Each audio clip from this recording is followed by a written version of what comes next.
अस्सलाम वालेकुम। लेक्चर 115 कैफ 1 का स्टार्ट हो गया जी। और ये हमारा नॉर्मल वाला आखिरी लेक्चर है।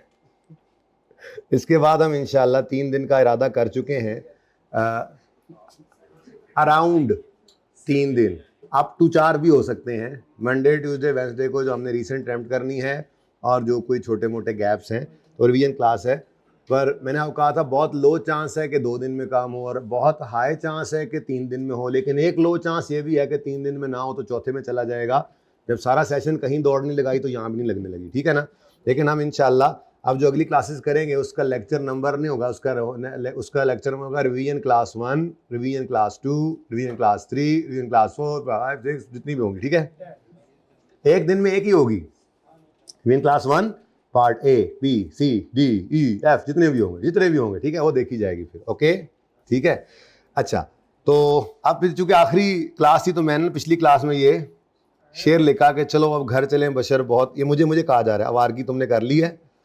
वो सब मकतब के साथी थे, उन्हें आखिर बच्चों ने कहा ना कि कोई हो जाए, तो वाह वाह वाह, सुभान अल्लाह, सुभान अल्लाह, सुभान अल्लाह। तो बात यह है कि अभी आप लोगों ने नहीं बिछड़ना है। नॉर्मल क्लास में ये बिछड़ना हो रहा है, रिवीजन क्लास में भी चलेगा। और दूसरी बात यह है कि आपने आखिरी महीने में लाजमी पढ़ना है। पर्चा आपका इंशाल्लाह पास ही है। बस 2 चीज़ें, आखिरी महीने की मेहनत और पर्चे से पहले फेल नहीं होना। पर्चे से पहले कौन फेल होता है? हाय पेपर, हाय मर गए, हाय हम तो गए। कुछ नहीं होगा, कुछ भी नहीं होगा, इंशाल्लाह पास होगा। नर्व्स को कंट्रोल रखना है, 3 घंटे 15 मिनट में अच्छा परफॉर्म करना है। और जिसने 2-3 दिन से पढ़ना शुरू कर दिया हुआ है इंशाल्लाह वो पास है, और जो आज से शुरू कर देगा वो भी पास है। अच्छा जी, अब सुने जी, हमने फ्रेमवर्क को ख़त्म कर दिया था, मतलब स्टार्ट किया था और अभी ख़त्म कर देते हैं, ठीक है। फ्रेमवर्क कुछ भी नहीं है। फ्रेमवर्क के अंदर मुफ्त के नंबर है, बस कुछ भी नहीं है, मुफ्त के नंबर है। तो पूरे आ जाएंगे या हाइब्रिड ओपन करें, ये हालात हैं। बड़ी क्लास वाले बच्चे छोटी क्लास में आए, फिर हाइब्रिड बंद किया है, फिजिकल सिर्फ ऑन किया और बच्चे पूरे हो गए। सीरियसनेस का आप अंदाज़ा लगाएं। बाइकअप का रिजल्ट फिर इससे भी आधा हो जाएगा, क्योंकि जो पढ़ने वाले होंगे वो पास हो जाएंगे, जो नहीं पढ़ेंगे वो रह जाएंगे। पता नहीं क्या करते हैं। सिलेबस ख़त्म हो गया जी, बस ये समझ के चले गए। ये सिलेबस मैंने कहा, सवाल दिखाया ना आपको, 6 नंबर 7 नंबर, देखना अभी आपके टाइम में आना 5-6 नंबर का सवाल। फिर उस दिन आपको मेरी ये बातें याद आ रही होंगी, सर ने कहा था शाम वाली क्लास में ये इसमें से सवाल आ जाना है। बच्चे घरों को चले गए हैं, अब अल्लाह करे वो लेक्चर ले लें, अब मज़ीद टाइम ज़ाया नहीं करते, ठीक है। पर्पज़ आपको बताया था, रीड ओनली। स्टेटस इसका क्या है? रीड ओनली है, लेकिन इंपॉर्टेंट है, क्योंकि एक बार रीड कर लिया तो आपके जहन में बैठ गया कि कोई भी रिक्वायरमेंट फ्रेमवर्क की स्टैंडर्ड की जो है, कॉन्सेप्चुअल फ्रेमवर्क स्टैंडर्ड नहीं है, और कॉन्सेप्चुअल फ्रेमवर्क स्टैंडर्ड को ओवरराइड भी नहीं कर सकता। मतलब अगर कभी कॉन्ट्राडिक्शन आ जाएगी तो फिर स्टैंडर्ड प्रिवेल करेगा, ठीक है। अगली बात, एलिमेंट्स के बारे में आपको कहा था कि बस ये आसान से अल्फाज की पिक्चर ले लें और अपने पास अपनी किताब में नोट कर लीजिए। यूज़फुल, इसके अंदर कुछ क्वालिटीज़ होती हैं। मेन क्वालिटीज़ तो हैं रेलेवेंस और फेथफुल रिप्रेजेंटेशन। इनको अचीव करने के लिए, एनहेंस करने के लिए ये 3 चीज़ें कंपेरेबल हों, वेरीफाइबल हों, टाइमलीनेस हो इनमें, और अंडरस्टैंडेबिलिटी हो। इनके अंदर मैंने आपको एक लाइन जो है वो हाईलाइट कर दी थी, जिसको याद इसलिए रखना ज़रूरी है कि पर्चे के अंदर वो कोई ट्रू फॉल्स दे दे, कोई MCQ दे दे, तो ये मैंने जानबूझ के आपको CTM लिखवाया है ताकि आप ये याद कर लो, तो वहाँ पे फिर रिकॉल हो जाता है। जैसे जिसने ये याद किया होगा complete neutral free from error, तो ये याद किया का मतलब ये है कि जब भी रिवीजन करेंगे, याद करने के बाद इसको सामने नज़र से गुजारेंगे। अब जब पेपर में आएगा कोई MCQ या कोई जैसे ट्रू फॉल्स, तो जिसमें वो लिखा होगा ना वो डिफरेंट होगा, फ़ौरन आपको पता लग जाएगा नहीं ये नहीं है, वो डिफरेंट था। ये याद ना भी आए ना क्या था, तो ये पता लग जाएगा ये नहीं था, लेकिन इंशाल्लाह याद आएगा। ओके, फिर उसके बाद जनाब रिकग्निशन और डी रिकग्निशन। रिकॉर्ड करना, रिकग्निशन किसे कहते हैं जी? रिकॉर्ड करना, और डी रिकग्नाइज, डिस्पोजल वगैरह जैसे करते थे, डी रिकग्नाइज करना, ख़त्म करना। तो इसको आपने रीड ओनली करना है खुद, और फिर ये 5 एग्जांपल्स करनी। मैंने पहले ही सुबह लिख दिया था। किसी ने वैसे जहमत की हो इसको रीड ओनली करने की? कोई नहीं, आप फ्री हो जाएंगे, खैर है। आपने पढ़ा, क्या लगा? एसेट लायबिलिटी की बात है। यहाँ पर वो बेसिक सी ट्रांजैक्शन है जो आप इंट्रो में सीखते थे, वही बताया गया कि ये हो तो ये करना, ये दे, लेकिन ये आपको करके देखना है, वरना तसल्ली नहीं होगी मेरी, ठीक है। तो मैंने आपको यहाँ से डी रिकग्निशन भी यहाँ साथ में पढ़ लेनी है, मैंने यहाँ से अब शुरू करनी है कहानी। और ये भी रीड ऑनली होना है आपका, लेकिन इसका हल मेरे पास है, इसका हल मेरे पास है, ठीक है ना। वो रीड ऑनली है, मेरे पास टेबल है, उसकी पिक्चर दिलवाऊंगा, रीड ऑनली आप घर पे करेंगे। कब किस चीज को रिकॉर्ड करना है, यहाँ पे रिकग्निशन क्राइटेरिया में लिखा होगा। ये रिकग्निशन क्राइटेरिया फ्रेमवर्क का है, किसी एमसीक्यू में आ जाए तो आ जाए, ये किसी स्टैंडर्ड का नहीं है। फिर इसी से ही हेल्प लेते हुए हर स्टैंडर्ड का अपना रिकग्निशन क्राइटेरिया था, याद करो। जैसे पीपीई ने कहा था कि किसी भी आइटम को रिकॉर्ड करेंगे तब जब फ्यूचर इकोनॉमिक बेनिफिट्स प्रोबेबल हो, कॉस्ट लायबली मेजरेबल। अब यहीं से ही मिलती जुलती बात उधर उठाई गई, लेकिन अब पीपीई का रिकॉर्डिंग क्राइटेरिया, वो कोई नया स्टैंडर्ड बनाने लगेंगे तो रिकॉर्डिंग क्राइटेरिया उस स्टैंडर्ड का सेट करते हैं, उसको पढ़ लेंगे आके, या पढ़ने की जरूरत नहीं, हम अकाउंटेंट्स की बुनियाद में ये चीजें पढ़ी होती हैं, लेकिन एक बार पढ़ लें रिकॉर्डिंग क्राइटेरिया, कब किस चीज को फाइनेंशियल स्टेटमेंट में रिकॉर्ड करना है, डी रिकग्निशन कब उसको निकाल देना है, ठीक है। उसके बाद measurement of elements of financial statements, ठीक है। इसके अंदर एलिमेंट्स में तो 5 ही थे, लेकिन नॉर्मली आपने देखा था बात इन्हीं की हो रही होती थी, इंक्रीज इन एसेट या decrease in liability that result in increase in equity, this is income. तीसरी चीज भी आ गई, डिक्रीज इन एसेट और increase in liability resulting in decrease in equity is called expense, तो एक्सपेंस भी आ गया। यानी इन्हीं दोनों से, इन्हीं दोनों के बढ़ने कम होने से इनकम या एक्सपेंसेस, एसेट कम होता है तो इनकम एक्सपेंस बनता है, इनकम लायबिलिटी कम होती है तो इनकम बन रही होती है। तो इसी से 4 चीजें निकल आई, और ये जो बढ़ना कम होना इक्विटी में इफेक्ट दे रहा है, तो 5वां एलिमेंट भी यहीं से निकल रहा है। तो बुनियादी तौर पे देखा जाए तो यही 2 एलिमेंट्स हैं जिनके बारे में वो मेजरमेंट की बेसिस बताएगा। इनको मेजर करते हैं, इनका इंक्रीज या डिक्रीज, यूं बोले बल्कि एसेट का इंक्रीज या लायबिलिटी का डिक्रीज, किसकी निशानी है, इनकम की। एसेट का इंक्रीज या लायबिलिटी का डिक्रीज जो कि इक्विटी को बढ़ा दे, 3 चीजें होगी, वो इनकम है, चौथी बात भी इसी में आ रही है। फिर एसेट का डिक्रीज या लायबिलिटी का इंक्रीज जो इक्विटी को कम कर दे, मतलब एक्सपेंस, वो एक्सपेंस भी आ गया, वो इक्विटी भी साथ ही आ रही। तो ये बेसिकली 5 एलिमेंट्स थे ना, तो बात इन्हीं 2 के आसपास घूम रही थी। तो ये जो आपको मेजरमेंट ऑफ एलिमेंट्स मिलेगा, इसमें डिस्कशन उसने एसेट्स और लायबिलिटीज की ही की हुई होगी, ठीक है जी, सही है। अब ये मेजरमेंट ऑफ एसेट्स और लायबिलिटी के अंदर एसेट या लायबिलिटी को मेजर करने के बेसिकली 2 मेथड्स हैं। कितने? अच्छा, हिस्टोरिकल कॉस्ट है, करंट कॉस्ट है, इतने ज्यादा हैं, 2 कैसे आ गए? और भाई ब्रॉड कैटेगरी 2 है। मेजरमेंट क्या मतलब, कैसे मेजर करना है किसी भी एसेट या लायबिलिटी को फाइनेंशियल स्टेटमेंट्स के अंदर।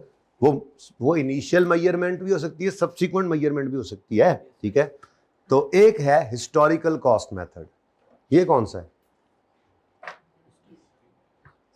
हिस्टोरिकल कॉस्ट, आज से 10 साल पहले प्लांट खरीदा था, जिस कॉस्ट पे खरीदा था उसी कॉस्ट पे आज भी पड़ा है, बस उसकी कॉस्ट को नहीं छेड़ते, डेप्रिसिएशन माइनस करते हैं और बुक वैल्यू शो करते हैं।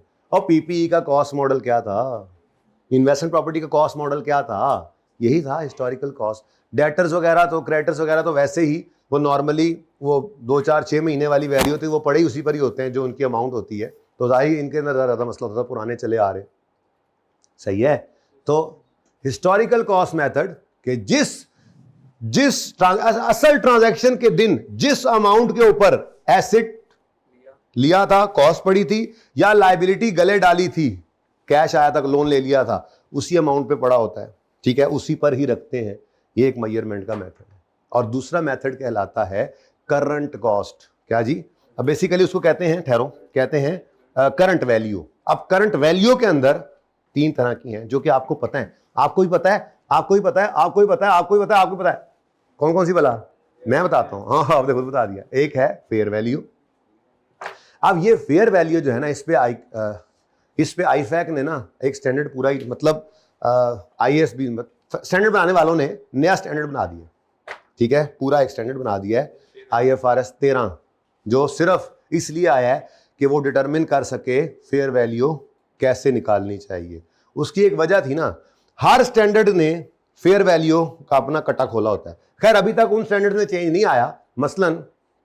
मसलन आपने सबसे पहले IAS 16 पढ़ा, उसमें आपने रीवैल्यूएशन मॉडल फेयर वैल्यू को लिया था। आपने इन्वेस्टमेंट प्रॉपर्टी पढ़ा, उसमें भी फेयर वैल्यू ही आपकी फेयर वैल्यू थी।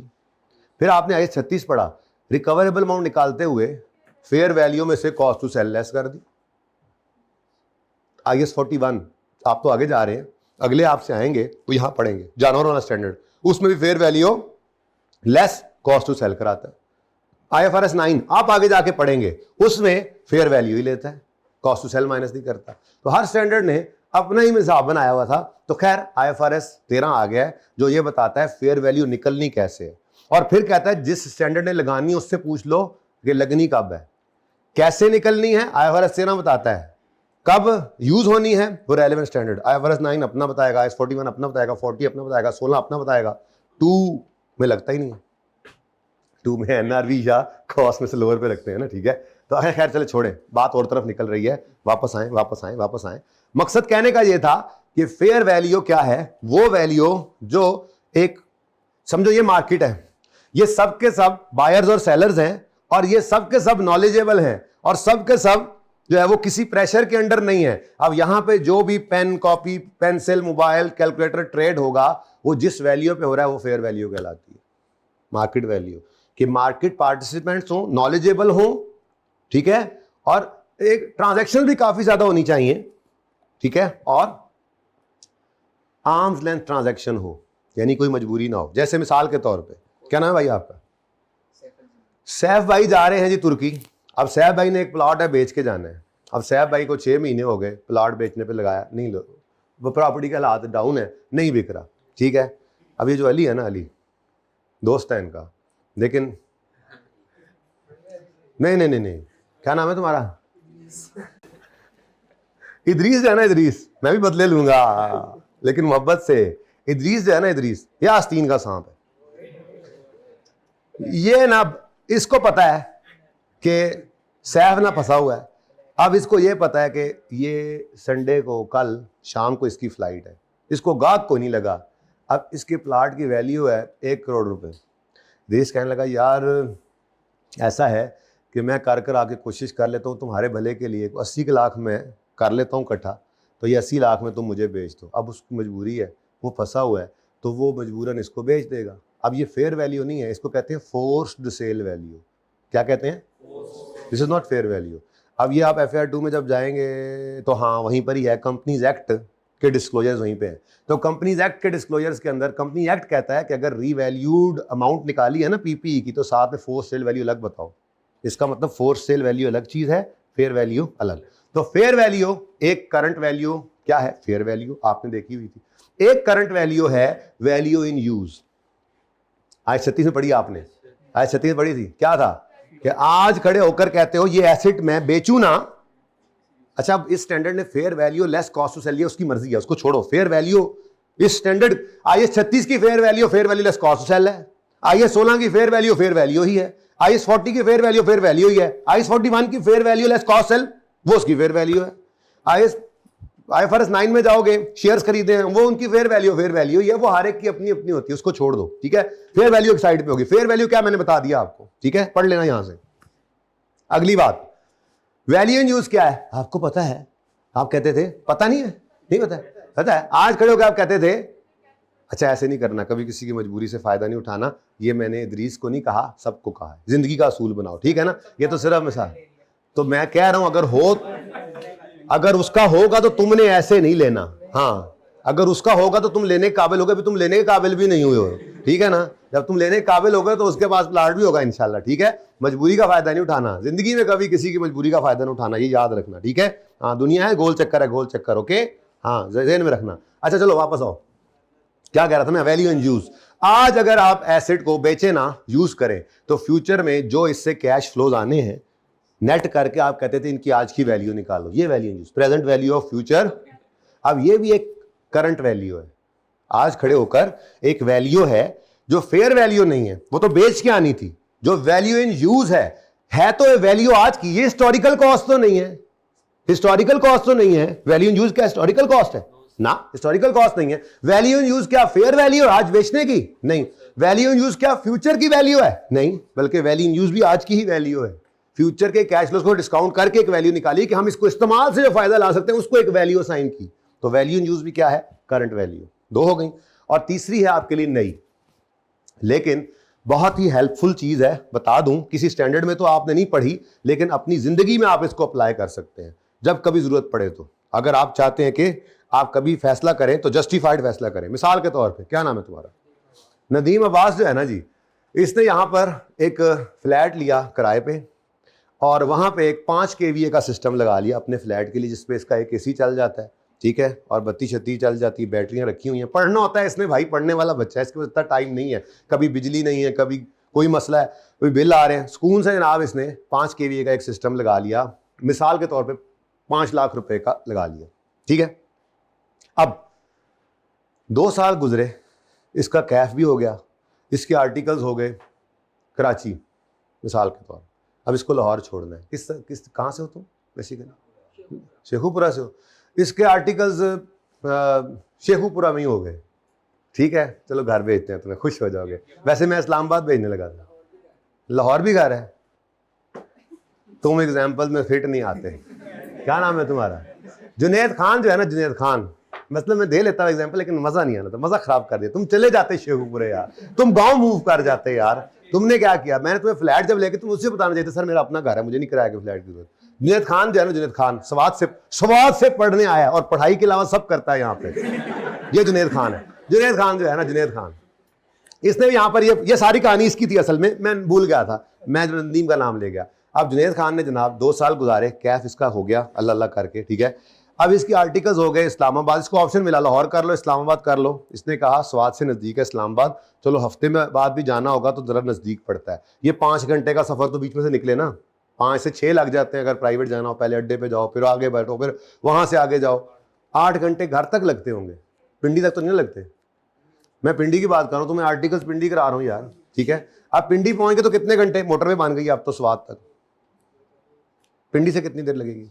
हाँ 3 घंटे। अब बताओ भला ये क्या करेगा? ये लाहौर में आर्टिकल सेम ही फॉर्म है, इसको दोनों जगह से ऑफर आ गई, बराबर से बराबर है। कुछ हल्की भी होगी उधर तो कहेगा यार कोई बात नहीं है, थोड़ी सी हल्की सही, घर के नजदीक चला जाऊंगा। यहाँ महीने बाद मार के जाता है बंदा, वो 8 घंटे का सफर नजर आता है, 3 घंटे हर हफ्ते भी घर चक्कर लगाऊंगा, ठीक है। अब ये तो हो गया फैसला, आर्टिकल्स के हो गए, ओके डन। अब मसला है कि जा रहा है तो सोलर तो यही है। अब इसके मालिक के फ्लैट ने कहा कि यार यूं करो कि तुम अब क्या इसको तोड़ के लेके जाओगे यहाँ से उखाड़ के, तुम यूं करो इसकी कोई ना कीमत लगवा लेते हैं और तुम ये उसके पैसे मुझसे ले लो, विन विन सिचुएशन बनाते हैं, मेरे फ्लैट पे ये सिस्टम लगा रह जाए और तुम्हें नुकसान ना हो। बात तो बिल्कुल ठीक है। अब ऑप्शन है 2 बल्कि 3, ये मैं सारा कुछ पढ़ा दिया वैसे आपको चलो मजे जी। 3 ऑप्शंस जुनेद खान के पास, JK नाम देखो अपना, ये ब्रांड है हमारा JK। JK के पास 3 ऑप्शंस हैं, ठीक है। JK के पास 3 ऑप्शंस हैं। ऑप्शन 1, आज मार्केट से पता करेगा आज नया 5 kVA का सिस्टम कितने का लगता है। तो किसी ने बताया कि आज न्यू, वैसे तो सस्ते हुए हैं लेकिन मैं जरा महंगा कर रहा हूं, मेरी मिसाल मेरी मर्जी, ठीक है ना। आज न्यू जो है वो 7 लाख का लग जाएगा। अच्छा, तो एक ऑप्शन ये है वो आज न्यू की कीमत निकाले और निकाल के मालिक के फ्लैट को कहे, मालिक तो खैर अल्लाह ही है, जो आर्जी तौर पे मालिक है वो कस्टोडियन फ्लैट का, हम सारे ही इसी तरह से हैं। बंदा कहता है ना मेरे नाम है, मेरे अपने नाम है, घर वाली ने कहा फलां जगह पे, वो किसी ने बंदे को कहा ना कि घर ले लें अपना, किराए वाला है, उसने कहा अभी वो पैसे ज़्यादा सारे दे के मौत तक ही किराए पे लेना है, बाद में तो वो भी अपना नहीं है। तो आर्जी तौर पर होता है ना हमारे पास सारा कुछ, यहाँ पे मौत पे सब कुछ खत्म हो जाता है ना। तो खैर वो जो आर्जी मालिक है आर्जी घर का, वो कहने लगा, इसने कहा जी 7 लाख का नया लगना है तो आप मुझे 7 लाख दे दें। क्या वो दे देगा? मुनासिब भी नहीं है। क्या ये मुनासिब बात है? 2 साल इस्तेमाल कर चुका है सिस्टम। मैं मिसाल लेता हूं जी, इसकी लाइफ भी 5 साल है, थोड़ी देर के लिए मिसाल, 7 साल इसकी लाइफ है। कितनी लाइफ है? 7 साल, ठीक है। इस सिस्टम की लाइफ कितनी थी? 7 साल। अब एक है इसकी फेयर वैल्यू, ठीक है। फेयर वैल्यू क्या है? आपने किसी को बुलाया, सिस्टम वाले को, उसे कहा यार इसको देख करना, इसकी फेयर वैल्यू लगाओ। अब उसने ना इसको देखा इधर से उधर से, उसने कहा यार ठीक है अच्छी हालत है, लेकिन मेरे हिसाब से ना इसका मैं आपको सेकंड हैंड के हिसाब से ना 300 रुपये दे देता हूँ, 300 रुपये दूंगा। भाई अब यहाँ से पता है आपको उतारना है हमने, तो फिर ये इसकी वो बात नहीं रहनी, अगली गल्ला नहीं रहनी, वो गल्ला नहीं रहनी। 300 दे देता हूँ मैं, कबाड़ पे उठा लेता हूँ मिसाल के तौर, या चलो फेयर वैल्यू इसकी यही। अब ये जुनेद को नहीं बात समझ आ रही। अब जुनेद कहता है कि यार इसी को उतार के ले जाऊँ और मैं जाके अपने पिंडी वाले फ्लैट पे लगाऊंगा, स्वात में ठंड है, पिंडी में तो ठंड नहीं है ना, सोलर तो मुझे वहाँ चाहिए, तो वो ले जाता हूँ यार, इससे बेहतर है, क्योंकि नया तो मुझे 700 का वहाँ पे मिलना है। ठीक है, तो फिर IFRS ये इसने फ्रेमवर्क ने एक और ऑप्शन दिया कि यूं करो, आज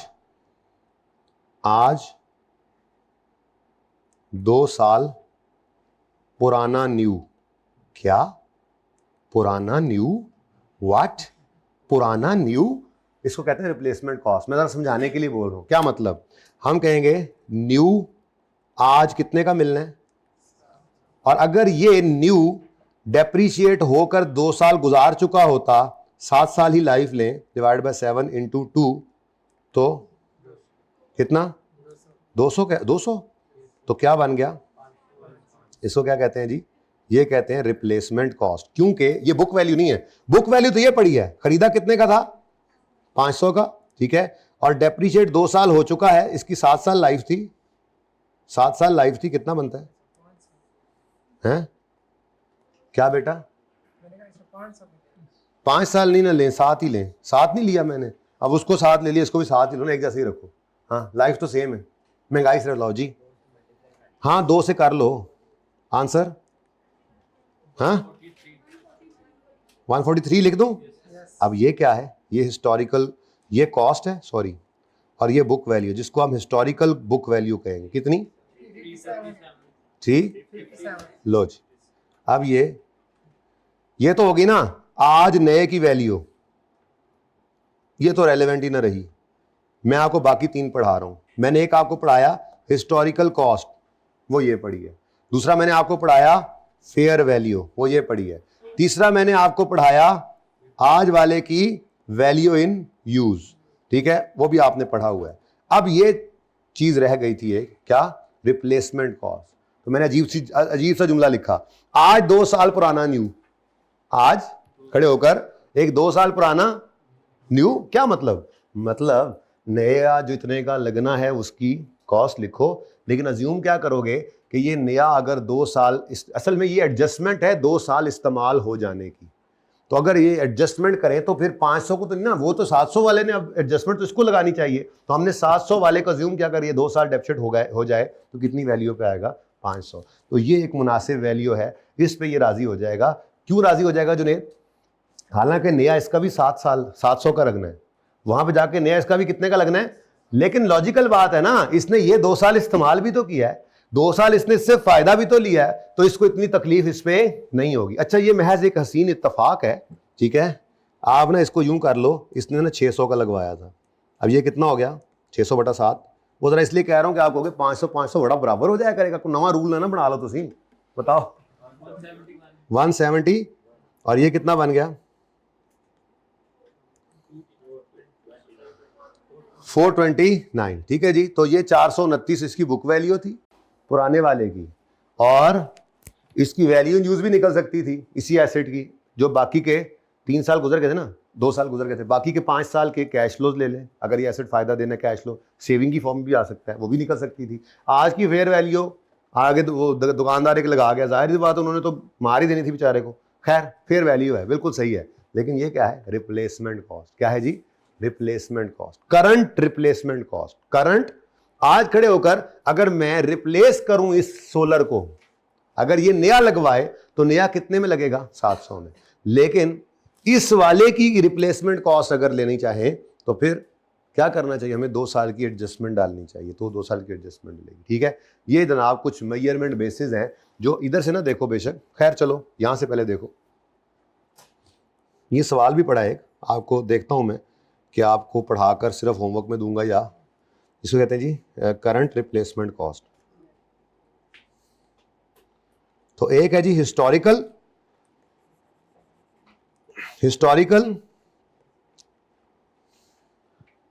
हिस्टोरिकल कॉस्ट, दूसरी होती है करंट वैल्यू। मेजरमेंट के 2 तरीके हैं, या हिस्टोरिकल कॉस्ट पर अपने एसेट को रख लो या उसको आज उठाकर किस पे ले जाओ, हम नया नहीं ले रहे, हम आज इसकी ईयर एंड पे खड़े होकर सब्सिक्वेंटली इसकी या तो बुक वैल्यू पे इसको छोड़ देते हैं, इसको कहते हैं हिस्टोरिकल कॉस्ट, या फिर इसको इसकी करंट वैल्यूज पे ले आते हैं। तो करंट वैल्यूज 3 तरह की हो सकती हैं, या फेयर वैल्यू, या वैल्यू इन यूज, या रिप्लेसमेंट कॉस्ट। ये जरा थोड़ा सा टेक्निकल है, नई चीज है, लेकिन बड़े काम की चीज मिली है अब आपको, ठीक है। ये क्या है, रिप्लेसमेंट कॉस्ट। ये बुक वैल्यू तो नहीं कहूंगा मैं, ये क्या है, कहीं यूज करना पड़े तो कर लेना। आपकी किसी स्टैंडर्ड ने आपके, ये पहली बार इसलिए आया कि आपके किसी स्टैंडर्ड ने अभी तक ये नहीं कहा कि इसको रिप्लेसमेंट कॉस्ट पे रखो ईयर एंड पे। वो या तो कहता है फेयर वैल्यू पे ले जाओ, या वैल्यू इन यूज निकलवाता है जितना आपने अभी तक पढ़ा है। लेकिन ये भी एक तरीका है, अपने एसेट को उठाकर इस वैल्यू पे भी लेके जा सकते हैं, 500 पे ले जाए उठा के। क्या जी, आज अगर रिप्लेस करें बाजार से जाके तो इतने में रिप्लेस होगा, मतलब रिप्लेसमेंट कॉस्ट। लेकिन 2 साल की, अपने एसेट को लेकर चल रहे हैं तो 2 साल की एडजस्टमेंट डाल देते हैं इसमें, ठीक है। ओके, अब इसके बारे में जरा देखिएगा, ये सारी कहानियां आपको यहां पर मिल जाएंगी। इसकी पिक्चर आपने लेनी है, इसको लिखना है, लेकिन पहले सुने पहले। Historical cost provides monetary information about assets, liabilities, related incomes and expenses using information derived from price of transaction और other event that gave rise to asset, और ओरिजिनल वाली वैल्यू में पड़ी होती है, ठीक है। जबकि करंट वैल्यू कहते हैं, ये प्रोवाइड करती है monetary information about asset, liabilities, related income, expenses using information updated to reflect conditions at the measurement date. Measurement date मतलब बैलेंस शीट डेट, ठीक है। अब इसमें क्या क्या है, इसमें 3 ऑप्शंस हैं। Fair value is the price, हमारे यहाँ पर बिक रही थी चीजें, मार्केट चल रही थी हमारी यहाँ पे, हमें बहुत बड़ी मार्केट है कैलकुलेटरों की और पेनों की और मार्करों की, यही मार्केट है। और कहाँ जाएगा वो बेचने वाला, ठीक है। अगर कैलकुलेटर बिकते हो, पेन बॉल पॉइंट यूज बिकते हो, मार्कर बिकते हो, उस्ताद भी यहीं पे आ रहे होंगे, स्टूडेंट भी यहीं पे आ रहे होंगे, पढ़ने पढ़ाने वाले इधर ही आ रहे होंगे, किताबें बिकती हैं, रजिस्टर बिकते हैं, यही मार्केट है ना हमारी। तो fair value is the price that would be receive to sell the asset और paid to settle the liability. भाई लायबिलिटी की फेयर वैल्यू क्या होती है, आज पता लगा लायबिलिटी भी फेयर वैल्यू होती है। यस, लायबिलिटी की फेयर वैल्यू क्या है, आपने क्रेडिटर को 100 रुपया देना है, ये उसकी फेयर वैल्यू है। ये वो अमाउंट है जो आप पे करके अपना इस डेट को सेटल करेंगे। अच्छा, अगर आपके क्रेडिटर ने कहा है वास्ता ही पैसे दे दे, 100 में से 5 छोड़े तुम्हें, तो 5 रुपए डिस्काउंट हो गया, तो आपका क्रेडिटर की जो फेयर वैल्यू होगी वो 95 है।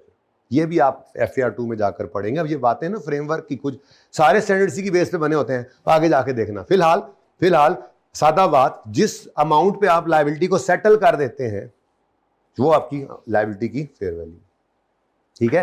अच्छा, तो ये तो हो गया कि it is the price that would be received to sell the asset और paid to settle the liability in ordinary course लिखा हुआ है मेरे ख्याल से, इन एन ऑर्डरली ट्रांजैक्शन। यार तो मैं भी कहूं ऑर्डनरी बनता नहीं, इन एन ऑर्डरली ट्रांजैक्शन, मतलब वो जो कहा आर्म्स लेंथ ट्रांजैक्शन हो बिटवीन मार्केट पार्टिसिपेंट, सारे मार्केट में बैठे, ओपन फ्री मार्केट, खरीदो फरोख्त हो रही है, कोई पाबंदी नहीं। मार्केट फोर्सेस डिटरमिन कर रही हैं कि इस पेन की प्राइस क्या होगी, इस रजिस्टर की प्राइस क्या होगी। डिमांड सप्लाई, कोई बंदा अपनी मर्जी से किसी फोर्स सेल वैल्यू पर नहीं प्लॉट खरीद रहा, ठीक है। ओके, और value in use is the present value of net future cash flow that entity expects to receive from use and ultimate disposal of asset. वही डेफिनेशन है 36 वाली, याद आ रहा है, अल्टीमेट डिस्पोजल भी ऐड होता था आखिर में। And is the present value of cash that an entity needs to fulfil the liability, ठीक है। और रिप्लेसमेंट और करंट कॉस्ट भी कहते हैं, रिप्लेसमेंट कॉस्ट भी कहते हैं, करंट वैल्यू भी कहते हैं। वैसे ऊपर भी करंट वैल्यू लिखा है, लेकिन एहतियातन यहाँ पे भी लिख दिया मैंने, ठीक है। Is the cost of equivalent asset, 700 वाला नया system, is the cost of equivalent asset, हमने 700 पे उसको रखा है, लेकिन एक एडजस्टमेंट के बाद, at the measurement date comprising consideration to be paid plus transaction cost that would be incurred and is the consideration that would be required for an equivalent liability at measurement date. तो equivalent asset है, लेकिन इसकी calculation वैसे समझ नहीं आती, ठीक है। अब इसके बारे में कहता है फ्रेमवर्क कि ये जो हिस्टोरिकल कॉस्ट है ना, हिस्टोरिकल कॉस्ट ये एक एंट्री वैल्यू है। एंट्री वैल्यू का मतलब क्या होता है कि जिस पर यूं समझ लें एसेट हमारे पास एंटर हुआ, या जिस पर एंट्री जिस अमाउंट से करते होते हैं, ठीक है, तो जो कॉस्ट होती है इसको क्या कहते हैं, एंट्री वैल्यू। यहाँ पे लिखा नहीं हुआ, माजरत, इसको क्या कहते हैं जी, फेयर वैल्यू। हिस्टोरिकल कॉस्ट को क्या कहते हैं, एंट्री वैल्यू।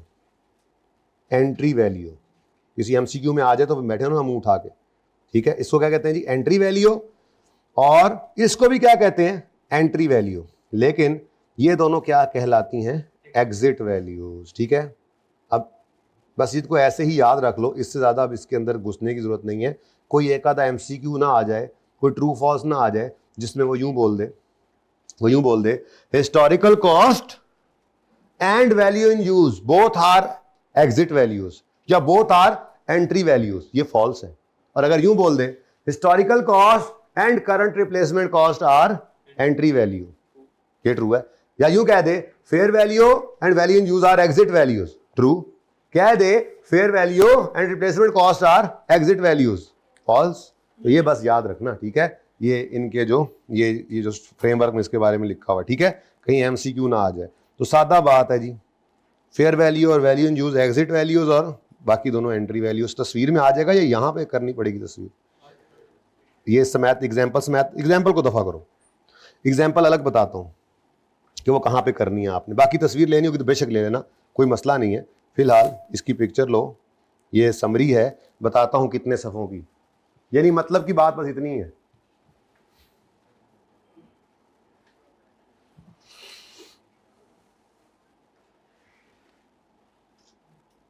ठीक है, बस थ्योरी खत्म। अब इसके अंदर भी न्यूमेरिकल है, अब उस पर चलते हैं। मैं कहा तत्ते ता थ्योरी पढ़ा लवा, बाद च इंजन डिग रहे होना तो फिर न्यूमेरिकल चल जाएगा, है ना। अभी से ही आ रही थी ना, बस नींद उड़ जाएगी। अब तुमने बर्गर का कारोबार करना है, खिलाएगा नहीं बेचेगा। अच्छा चलो ठीक है, बर्गर कारोबार ना करो तुम, इदरीस करेगा कारोबार, खाने जाएगा बर्गर, ठीक है। चलो मैं खिलाता हूं तुम्हें बर्गर, ठहर जाओ, जो तुम्हारी हरकतें हैं ना, मैं खिलाता हूं तुम्हें बर्गर। अच्छा बेटा इधर देखो, इसको रीड ऑनली करना है जी। अब बता दिया आपको, मेजरमेंट ऑफ एन एसेट और लायबिलिटी, हिस्टोरिकल कॉस्ट होता है। ये सारी कहानियां बेशक एक बार जिंदगी में जरूर पढ़नी चाहिए, लेकिन उसके बाद आपके लिए इतना काफी था, ठीक है। सारी कहानी एक बार जिंदगी में पढ़नी है। करंट वैल्यू क्या होती है, इसमें फेयर वैल्यू है, इसमें वैल्यू इन यूज है, ये सब कुछ, और फिर ये इसकी थ्योरी है। तो ये सारा आपने पढ़ना है। और ये वो एग्जाम्पल है जो आपको वही वाली मेरे वाली एग्जाम्पल जैसी मिलती जुलती बात समझाएगी। Adeel limited owns a machine which was purchased 2 years ago for 2 lakh. Accumulation of machine to date is 80,000 based on 5 years life using straight line method.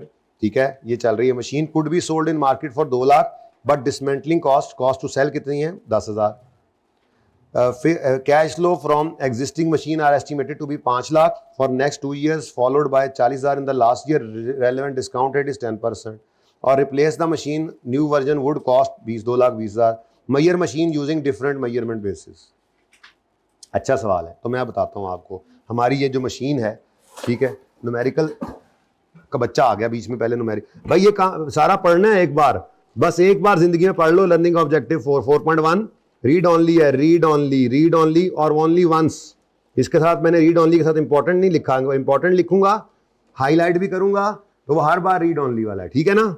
बस एक बार आज पढ़ लेना, लेकिन आज पास होने वाले आज इंशाल्लाह पढ़ेंगे एक बार 4.1 को भी।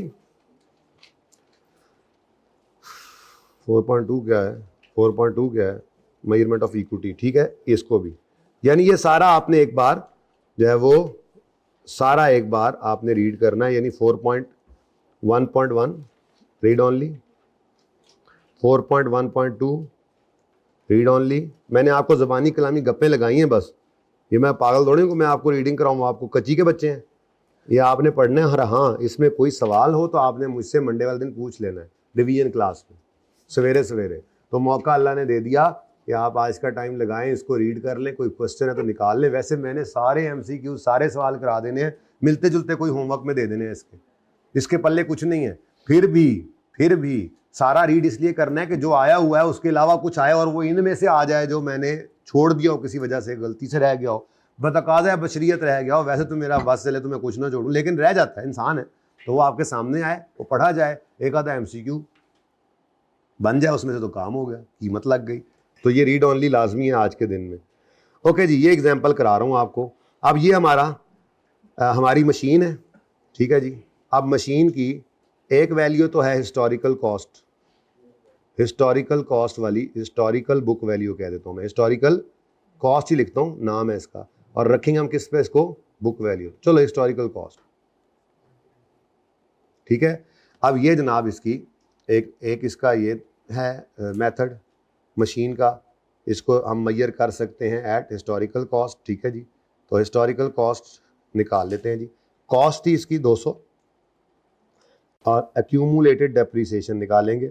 इसकी लाइफ थी 8 साल, 5 साल थी, ठीक है, 5 साल डिवाइड बाय 5, और कितने साल गुजर चुके हैं, 2 years अगो 80 आ गया, तो 200 माइनस 80 120। ये 120 क्या है, मैंने इसलिए कहा उस एग्जाम्पल को छोड़ो, मेरे जहन में एकदम आ गया कि यहाँ पे एग्जाम्पल पड़ी है, ठीक है, ओके जी। तो ये जनाब आपकी आ गई बुक वैल्यू, हिस्टोरिकल कॉस्ट वाली बुक वैल्यू, कॉस्ट को नहीं छेड़ा हमने, ठीक है। दूसरा जी हमने कहा था जी, दूसरा तरीका क्या होता है, करंट वैल्यू पे रख लो। अब करंट वैल्यू डिफरेंट तरह की है, करंट वैल्यूज जो है वो 3 तरह की वैल्यू, करंट वैल्यू आप में आ सकती है, कोई भी मर्जी से स्टैंडर्ड अपनी अपनी मर्जी के लगे, यानी कि आप किसी भी एक वैल्यू को करंट वैल्यू कह सकते हो। फेयर वैल्यू पे बेच के चला जाए कोई नहीं मसला, वैल्यू इन यूज़ पे बेच के चला जाए, बेचना तो नहीं होता, खैर वो तो यूज़ करना, हो तो यूज़ वाला निकालता है अपने यूज़ के हिसाब से।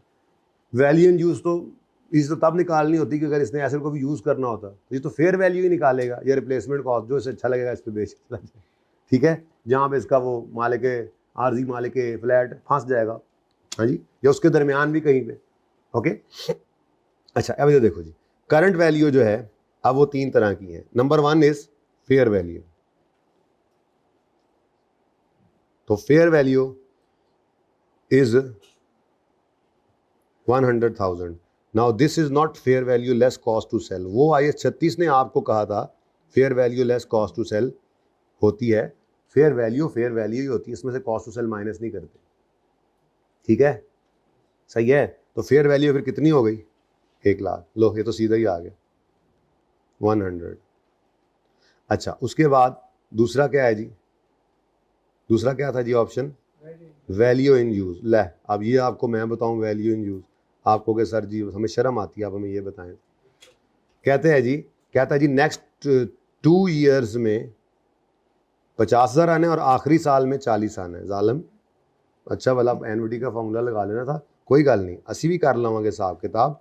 हम 50 पर लगाएंगे एनविटी का फार्मूला, वैसे टाइम तो नहीं लग जाना है, 10%, 1.1 raise to power -2, 1.1 raise to power -2 divide by 0.1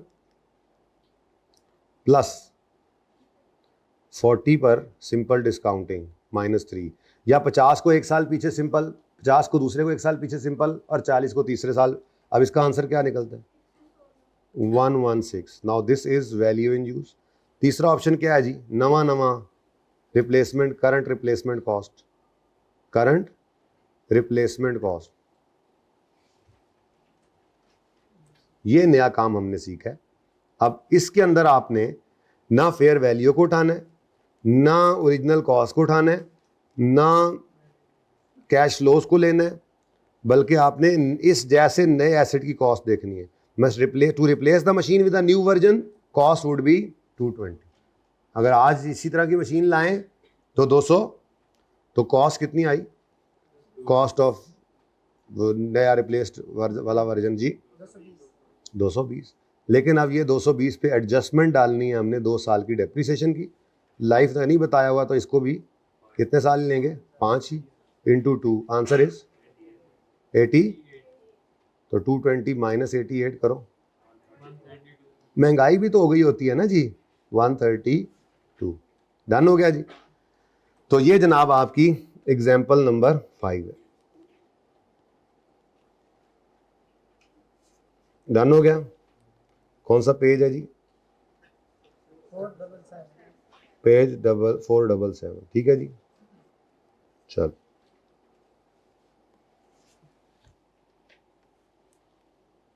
ठीक है, तो ये हो गई है, बहरहाल मैंने करा दिए, देख लो यही आ रहा है, 120 है, 10,000 है, तो ये 1 लाख है, 116.8 हमने 117 राउंड कर दिया है, और 132 डन हो गया जी। और ये अगला भी रीड ओनली करना है।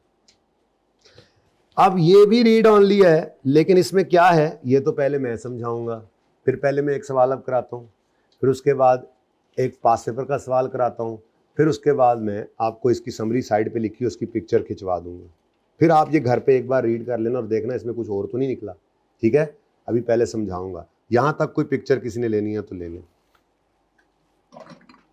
पानी ना है जी बेटा, इसके साथ लिखा है ना, अगर आप होश में होते तो।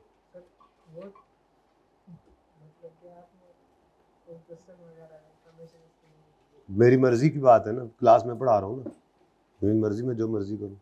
तुम्हें क्या लिखा है? लिखा क्या है मतलब? फिर अगली बात क्या कही है? फिर तो करो ना अब वो काम।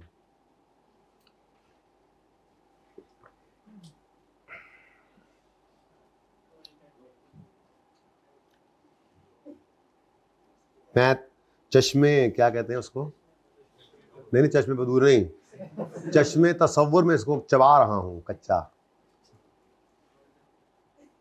वही वजह है गोल्डन वट एवर।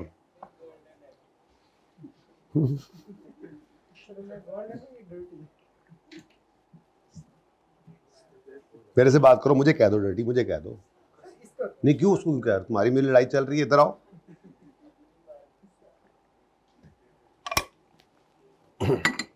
आ जाओ यार, आ जाओ, चलो भाई। ये मेरे बच्चों जो मैंने रीड ओनली लिखा है इसके साथ तो मैं चलो शुगलिंग था।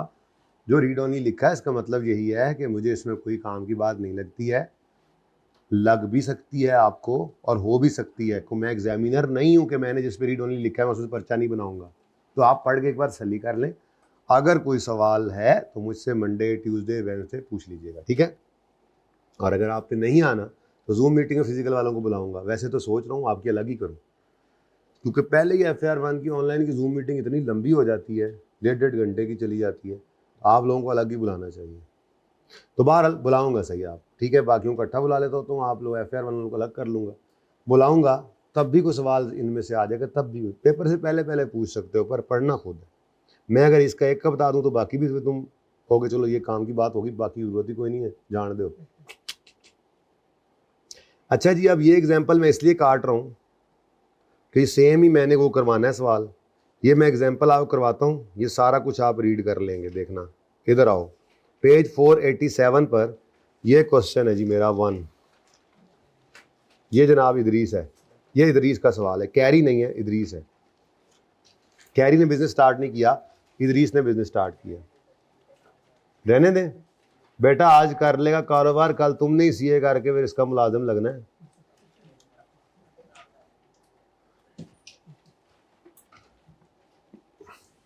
इसलिए इसके बिजनेस को छोटा नहीं समझना, ठीक है। Carry starts a business in January, यकम जनवरी year 1। Carry is sole share holder, यानी कैरी खुद, यानी इदरीस खुद, ठीक है। इदरीस खुद जो कि अकेला ही खुद अपना शेयर होल्डर है इस बिजनेस का, एक ही बंदा है, अपना बिजनेस। कॉन्ट्रीब्यूटेड कैपिटल ऑफ 1000, इसने 1000 रुपए से कारोबार शुरू किया, बिजनेस में 1000 ले आया जी।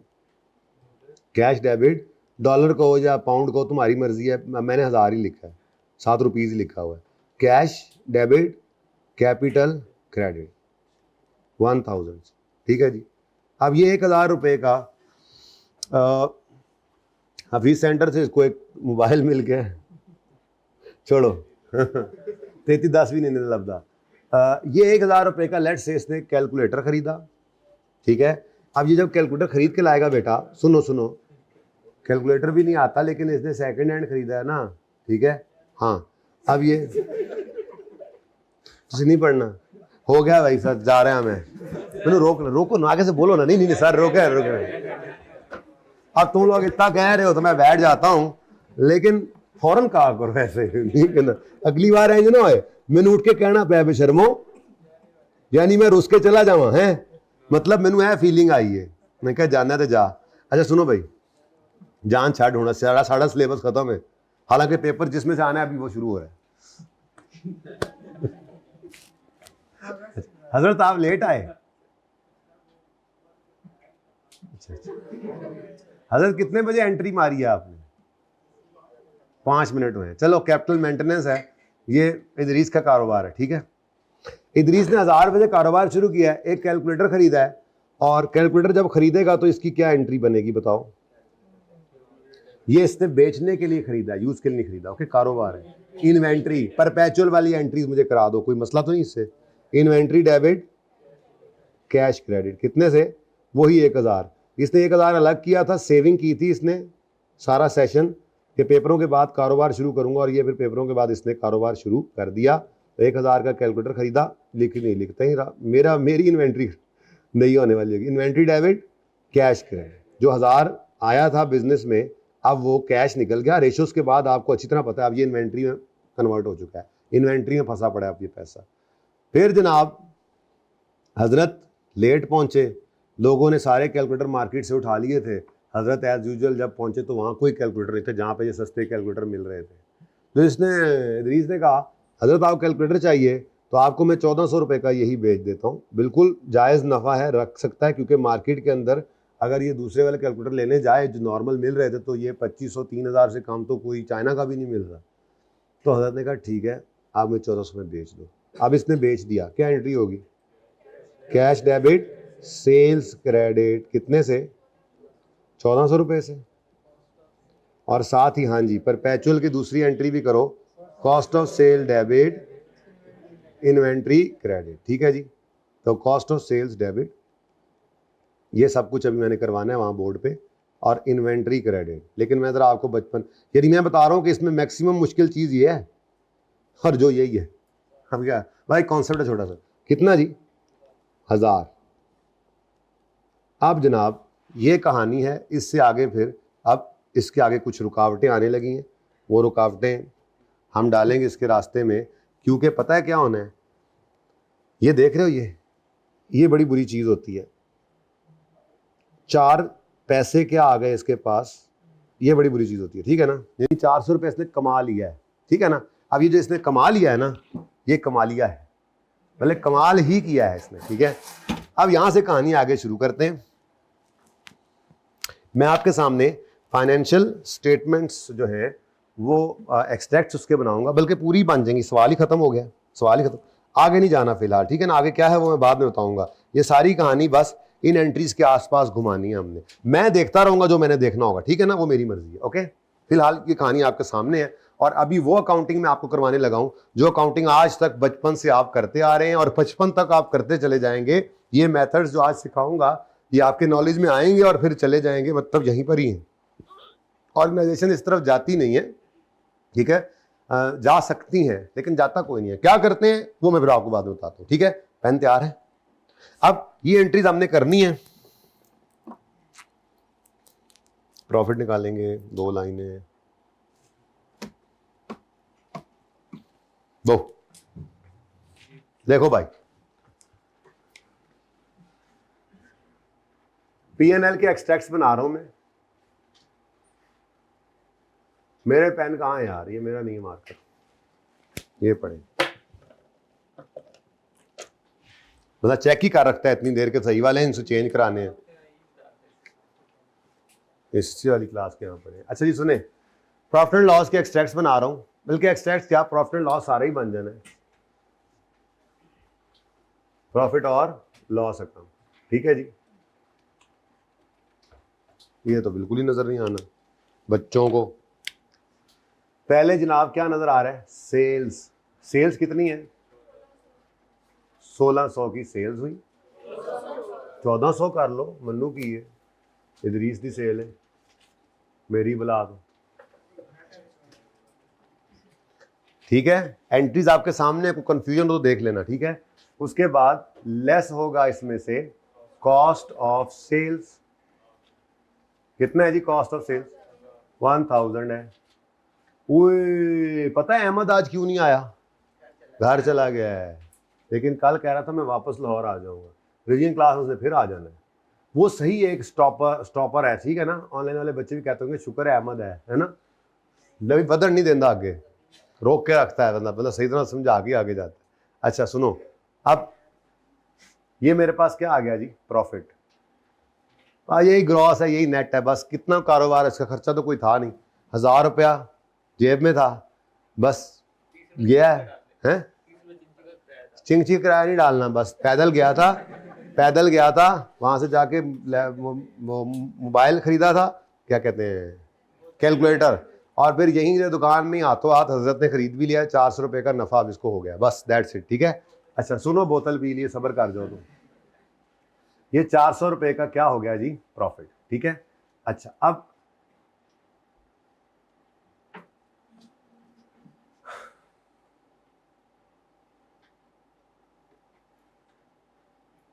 मैं जरा सेटिंग कुछ बना रहा हूँ, पता नहीं ये मैंने क्या किया। बहरहाल 400 रुपये का इसको क्या हो गया, कोई और खर्चा नहीं है, यही 400 रुपये का इसका प्रॉफिट हो गया। दूसरी चीज इसकी बनेगी statement of financial position. Statement of financial position में इक्विटी होती है और एसेट्स होते हैं। ठीक है, तो पहले इक्विटी लिख देता हूं।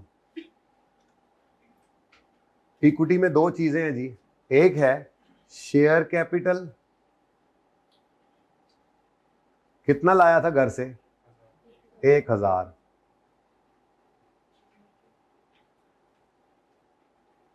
और दूसरी चीज होती है जी रिटेन्ड अर्निंग्स। इतना फासला क्यों है इनमें, ये नाराज हैं आपस में, छोड़ें आप इस बात को फिलहाल। ठीक है, रिटेन्ड अर्निंग्स कितनी है जी, यही प्रॉफिट है, यही रिटेन्ड अर्निंग्स में पड़ा है बस। तो ये जनाब इक्विटी, बस लायबिलिटी कोई है नहीं इसके ऊपर, तो इक्विटी एंड लायबिलिटीज वाली साइड का टोटल कितना आ गया, 1400, कोई मसला। उसके बाद एसेट वाली साइड होती है, और एसेट्स में इन्वेंट्री पड़ी है, इन्वेंट्री, यस मत बोलो, कहां पड़ी है इन्वेंट्री, खुदा दा को खौफ करो, इन्वेंट्री नहीं है, वो बिक गई है, कैश आ गया है, यस। ऑटो तो यस, आज तो आखिरी क्लास है, आज तो कम से कम सोच के यस नो कर दें, आखिरी नॉर्मल क्लास, पूरी बात भाई, सचमुच भाई मैं कह रहा हूं, चीजें रहती हैं अभी बड़ी अहम, रिवीजन क्लासेस में ही कवर होनी है, आपको पता ही है, अभी तो रेशो ही रहता है, वो तो मेन ही रहता है, मजाक नहीं कर रहा अभी मेरी मंडे वाली क्लास में कुछ नॉर्मल क्लास का पोर्शन है और फिर रिवीजन शुरू होगी, ये रेशो पूरा इसके बाद करना है, पर जितना होगा जाहिर है हमें शापर में डाल के थोड़ा ही दे भेजनी है रेशो आपको। ठीक है, तो जो पढ़ लिया 5.5 तक 1400 है, तो इसका मतलब एसेट साइड का टोटल भी क्या आ गया, 1400, एक ही एसेट। हेलो जी, बैलेंस शीट तैयार छोटा सा बिजनेस, ज्यादा मसले ही नहीं है जी। ये जनाब हमारे दोस्त का बिजनेस है, मेरे दुश्मन का, ये ऊपर से कहता हूं लोगों को पता नहीं लगे, नजर न लगे। अच्छा जी सुनो भाई, अब इदरीस तो इदरीस है, इदरीस को क्या नजर आ रहा है, 400 रुपए का प्रॉफिट आ गया मेरे पास। अब इसने जनाब कहा चलो यार कारोबार 1000 से शुरू किया था, 400 बचत हो गई, वाह अल्लाह ने दे दिए 400, ये तो खाए ना, आगे भी अल्लाह बंदोबस्त करेंगे। बिल्कुल ठीक है, सही कह रहा है। अब इसने 1000 रुपया रखा साइड वाली जेब में, और फ्रंट वाली जेब में 400 रुपया रखा, और निकल पड़ा कि मैं अंडे शामी वाला बर्गर और साथ में एक क्या वो तुम बोतल क्या शटिंग भी शटिंग साथ पीऊंगा। ठीक है, अब अंडे शामी वाला बर्गर लेने के लिए निकल पड़ा है, और साथ में इसने शिटिंग भी पीनी है। 400 रुपए का बजट काफी था, शिटिंग कितने की आती है, 100 रुपए की, 100 कर लो, मैं अब 120 करता रहूंगा मैं, 100 रुपए की शिटिंग आती है, और उसके बाद 300 रुपए का अंडे शामी वाला बर्गर आता है, जरा अच्छे वाला। ठीक है, कितने का आता है, 100 नहीं, वो जरा डबल शामी डबल अंडे वाला बर्गर है। ठीक है ना, मैं कह रहा हूं 300 का आता है तो आता है, जब मैं बेच रहा हूं मुझे पता है ना मैंने अपने अंडे शामी वाले बर्गर में क्या डाला हुआ है। Who the hell are you के तुम कहो 170 का है मेरा बर्गर, जाओ दूसरी रेडी से खरीद लो, इधर ना आना पायन। मैं पता है ऐसे ही महसूस कर जाते हैं, जिनकी चीज हो ना को यार है तू 300 का लाया है बर्गर, आगे वो ऐसे ही सुनाता है पायन जाओ फिर तो ले लो जितने लेना चाहिए। ठीक है ना, 300 का है, ओके, इसमें मैंने बहुत खास मटीरियल डाले हुए हैं। ठीक है, अच्छा सुनो कौन से मिसाले, 12 मिसालों वाला अंडे शामी वाला 12 मिसाल, ये देसी मुर्गियों का अंडे हैं, देसी मुर्गियों के, खालिस देसी मुर्गी, गांव से खुद लेके मैं लेने जाता हूँ, लेके आता हूँ, तुम्हें क्या पता। हाँ, फुल ऑर्गेनिक हर चीज है इसके अंदर, कोयलों पे मैंने पकाया कबाब, तुम्हें क्या पता, देसी घी में। 300 भाई, 300 है तो बोला 300 है, ठीक है ना, अब दोबारा बात करना है। ठीक है, अब ये जनाब इदरीस जा रहा है मेरी दुकान पे, मेरी ठेले पे रेडी पे आ रहा है, नहीं, बल्कि मैंने तो रास्ते में मिलना था, कौन बेचेगा? हजरत जाहिर है लेट आएंगे तो फिर बर्गर ही बेचेंगे, मैं नहीं बेच रहा। अच्छा हजरत माइंड ना करना, पहले मैंने खुद को बिकवाया, वो रास्ते में मैंने खड़ा होना था, मुझे याद आ गया वो जेडे बाबे नहीं खलोते होंगे रस्ते थे, कुछ नहीं करन देते, मैं वो बनागा रस्ते च ना, ठीक है। अब इदरीस जा रहा है, मैंने कहा हाँ बेटा इदरीस किधर? कहने लगा जी मैं वो अंडे शामी वाला बर्गर खाऊंगा, साथ शिटिंग भी पीऊंगा, ठीक है। मैंने कहा अच्छा माशाल्लाह भाई कारोबार शुरू किया मेरे दोस्त ने, बड़ी मुबारक की बात है यार, खुशी हुई, बड़ा अच्छा लगा, ठीक है। तो क्या लगता है तुम्हें? अरे जी वो क्या, मैंने कहा क्या किया था? सर वो कैलकुलेटर लिया था 1000 का, 1400 का बेचा है, और वो तो हजरत को तो कैलकुलेटर बेचा था यार, अंडे शामी वाला तो कोई और होना चाहिए था। चलो खैर है, कैलकुलेटर भी हजरत नहीं लिया था, ठीक है, कोई नहीं, अपने उस कारोबार पे हिसाब किताब भी तो करना होता है ना, इसलिए लिया था। अच्छा अब ये रास्ते में जा रहे हैं, मैंने कहा किधर जा रहे हो? कहता है भाई यही काम करने जा रहा हूँ। मैंने कहा अच्छा जेब में क्या है? 400 रुपये सर। मैंने कहा टेंशन ना लो, मैं बर्गर नहीं खाता तुम्हारे साथ, ये तुम्हारे पास एक देसी घी वाला बर्गर खाने के पैसे, ठीक है जमर ईमानदार आदमी है, ठीक है, बड़ा कारोबार बनेगा उसका भी, ईमानदारी से कोई भी काम करो अल्लाह बरकत देते, नसीब का रिज़्क तो मिल ही जाता है ना जी, ठीक है। तो इसलिए ये 300 वाला बर्गर तुम ज़रूर खाओ, अच्छा है, बिस्मिल्लाह पढ़ के वुजू से बनाएगा वो, उसमें को सरात भी होंगे, गंदा खाना किसी और होटल से भी खाना है, उसी जाके खाओ। मैंने कहा ज़रूर जाओ, लेकिन कारोबार आगे भी करना है। इसने कहा हाँ जी आगे भी करना है। अच्छा आप लोग इधर ही देखें, मैं ज़रा सवाल से नकल कर लूँ। मैंने कहा कारोबार आगे भी करना है? कहने लगा हाँ जी मेरा कारोबार का इरादा आगे भी है। मैंने कहा अच्छा, तो बेटा यूं है कि अगर तुमने कारोबार कंटिन्यू करना है ना, तो मतलब तुम ऐसा ही कैलकुलेटर खरीदोगे दोबारा और फिर बेचोगे, तुम्हें तो मजा आया इस कारोबार में है? तो नहीं बल्कि सॉरी ये बात नहीं। मैंने कहा बेटा तुम्हें पता भी है महंगाई की शरह नमू क्या है हमारे मुल्क में, शरह नमू इन्फ्लेशन रेट क्या है? इन्फ्लेशन रेट पता भी है क्या है हमारे मुल्क में? 7%। तो बेटा अगर तुमने अगले साल कोई भी कारोबार करना है ना, तो तुम्हारा कारोबार जो है वो अपना असली पैसा खाने लग जाएगा। मतलब 1000 रुपए से जो तुमने कारोबार किया था इस साल में, अगले साल ये 1000 से नहीं होना, अगले साल ये 1000 से, बल्कि अभी 1000 में जो तुम्हें कोई जो है वो तुम्हारा कारोबार चला था, 7% महंगाई हो जाएगी अगले साल। 7% 70 बनता है ना, 70। अगले साल यही कारोबार करने के लिए तुम्हें 1000 नहीं 1070 रुपए चाहिए। तो चांद मेरे, तुम हो तो अपनी मर्जी के मालिक, जरूर जाओ, पर यूं करो तुम स्टिंग नहीं रहने देनी। 1 मिनट में सवाल किधर है देखने दो, स्टिंग को देखने दो। नहीं बस पढ़ नहीं स्टिंग छोड़ो, स्टिंग अभी रहने दो।